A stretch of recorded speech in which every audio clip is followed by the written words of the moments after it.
আসসালামু আলাইকুম ভিউয়ার্স, আশা করি সকলেই ভালো আছেন। সুনামগঞ্জ পল্লী বিদ্যুৎ সমিতির ওয়ার্কশপে কর্মরত শ্রমিকরা তাদের 5 দফা দাবি নিয়ে উপস্থিত হয়েছেন।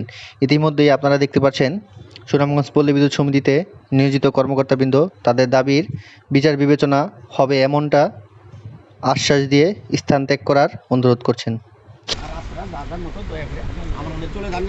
আমার দিক থেকে বললাম, এখন যদি মনে করেন যে না আমাদের এটা ভালো লাগছে, কারণ ওরা যা পাবো আমরা তা পাবো, আমরা এক কথা এই জন্য দেখতে মানে সুখই লাগতেছে, তাই না?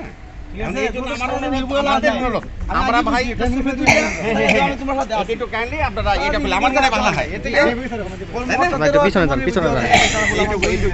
আমার দিক থেকে যেটা বললাম, কারণ আমি ওরে ভালো করে চিনি, আমরা আমাদের যথেষ্ট আপনারা ই করেন, সেই হিসাবে আমরা যেটা বললাম আমার মনে হয় আপনাদের কাছে ভালো, মানে সব দিক থেকে ঠিক রাখেন। দাবি তুলছেন, আপনারা স্যারদের সাথে আলাপ করে কর্মে যোগদান করেন, আপনাদের বিষয়টা বিবেচনা করছে এবং সারা বাংলাদেশ বললে আপনাদেরও পারে। এরা একলা করে দুই তো না, সারা বাংলাদেশে আছে কিভাবে আসবে সবাই এরকম 2-1 মিনিটের ফটো সেশন সবাই করে হয়তো ফেসবুকে দিচ্ছে।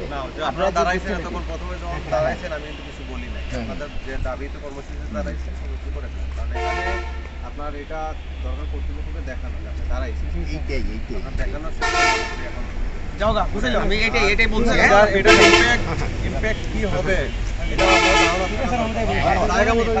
যত নেগোসিয়েট এটা হয়ে যাবে, সবাই কর্মে যান, কাজ করেন। আপনারা ওখান থেকে একটা সিটি কিভাবে আনা যায় আমরা যেটা বললাম ওইটাই বলা যাবে না, সেটা ঠিক রেখে সেটা বুঝে না। সবই ঠিক রাখবেন। আমরা আমাদের দেখানো দরকার, এটাও ঠিক রাখবেন, আমরা ওটাও ঠিক অবগত হয়ে গেছে। আমি প্রথমে কইতাম যে এখানে অবগত হয়েছে, আমরা এখানে দাঁড়ানো সামনে উনি তো জানছে যে আপনি দাঁড়াইছেন এখানে, না সারে জান, তার মানে এখন যাও গা ধন্যবাদ।